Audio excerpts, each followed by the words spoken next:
problema que eu vejo no Brasil, na sociedade da informação.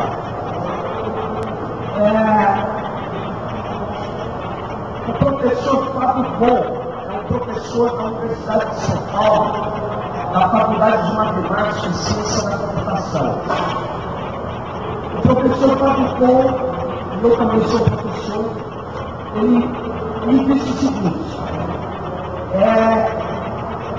o número de estudantes interessados a prestar vestibular na matemática da USP está caindo a cada ano. Por outro lado, repare que o aluno dele, antes de acabar o primeiro ano da faculdade de matemática, já é contratado por uma empresa de tecnologia, por um grande banco, por uma grande financeira, ou por uma empresa na área de biotecnologia, enfim. O que está acontecendo? Tem uma demanda enorme de pessoas que tenham, na verdade, qualidade, capacidade de trabalhar com matemática. E o número de pessoas que vão atrás dessas oportunidades é cada vez menor. Então, ele acha que o que vai acontecer em breve é que eles vão ter um número de concorrência na matemática muito pequeno.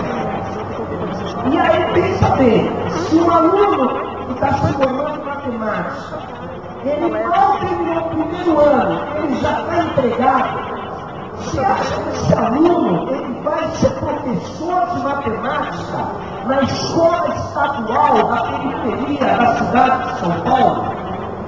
Com o salário que pagam para qualquer professor de particular de matemática?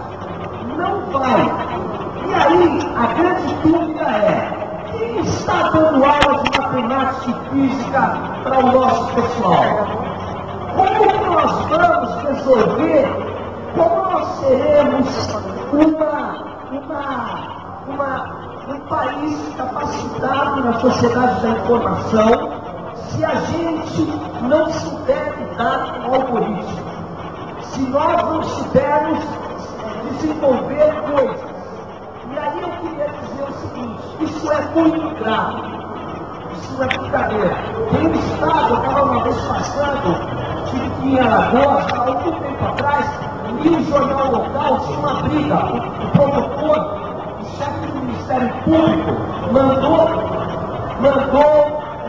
uma ordem de prisão para o secretário de Educação, porque tinha alunos que estavam se formando no terceiro ano colegial sem nunca ter tido aula de física. Só que não existe professor. Então esse cenário que eu estou falando aqui não está só lá longe, está aqui do lado, está nessa cidade. E ao mesmo tempo nós somos capazes de fazer um evento como esse, onde, veja bem, o entretenimento não está descolado de conhecimento.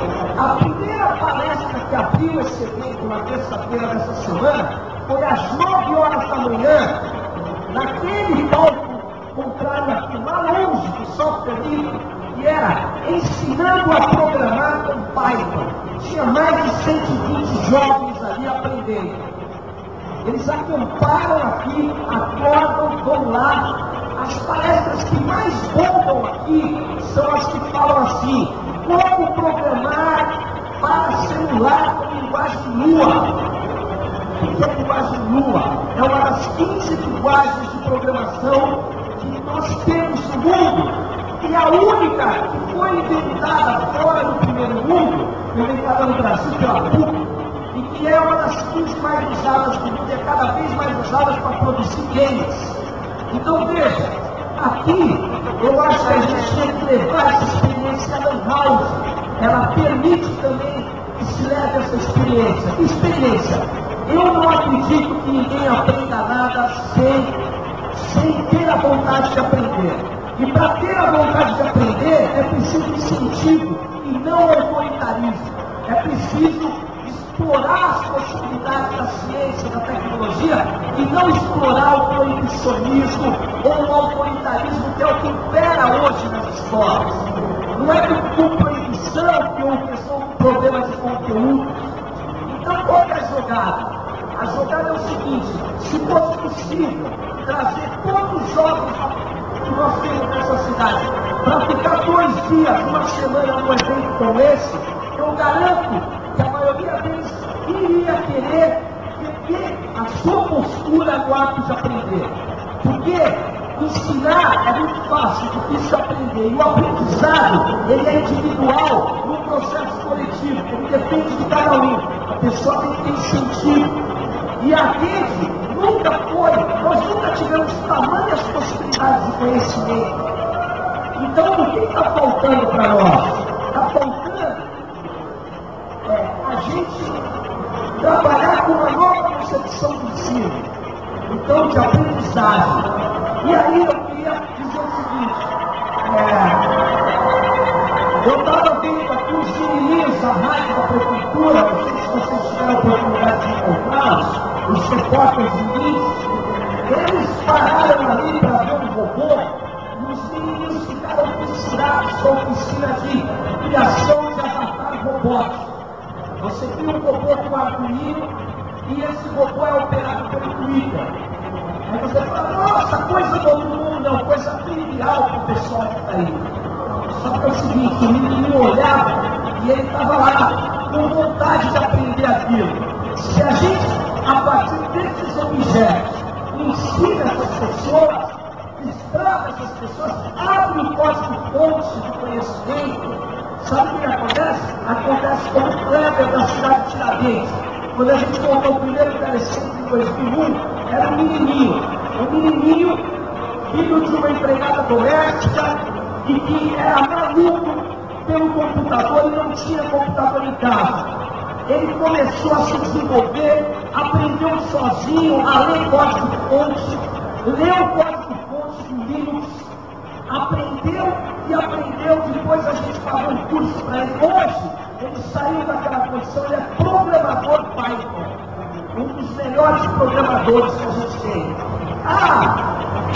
O que esse cara é? Ele tinha essa vocação. Quantos caras têm essa vocação que estão perdidos por aí?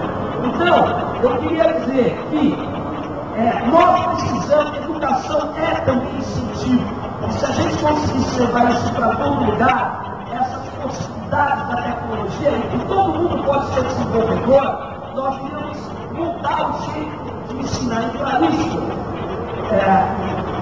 eu acho que a gente tinha para concluir e trabalhar com o que o Gilberto Gil fez com a cultura. Ele reconheceu que tinha um monte de coisa acontecendo e abriu editais. Os editais ajudaram a consolidar projetos e abrir novos projetos. Por que a gente não abre editais para incentivar o povo? Aquilo que é o seguinte: o que a Lan House pode fazer junto com a educação? O que a Lan House pode fazer junto com a cultura? O que a Lan House pode fazer junto com a ciência? A gente abre editais. Editais, o pessoal faz um projetinho, concorre, ganha e começa a se incentivar um novo tipo de aprendizagem junto com as estruturas arcaicas que a gente tem que não vão desaparecer. E por fim, eu queria dizer o seguinte, aproveitando essa ideia que o Gilberto de Leixai fala o tempo todo da cidade educadora, eu acho que a gente tem que ver também, eu não gosto desse jargão, mas eu vou usar porque o meu tempo acabou. A gente tem que prestar atenção com as possibilidades da nova inclusão digital a 3.0. Nós temos tecnologias que fundem computação ótica com semântica de marcação, que tem se chamado hoje de realidade aumentada, e nós podemos fazer sim a cidade emanar informação para ter devices como celulares, computadores, câmeras, com instalação de softwares muito simples, livres. Você consegue ler a cidade.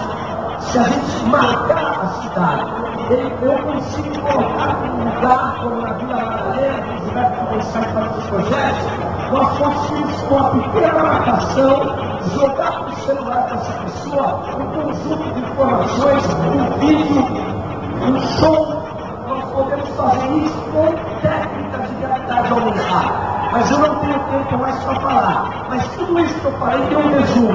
Eu não acredito num país que vá para a sociedade da informação sem despertar o interesse pela matemática. Pode parecer maluco? Não. Eu não acredito que um país se dê bem na sociedade da informação sem que a gente faça todas essas possibilidades aqui explodir e usando todos os nossos recursos.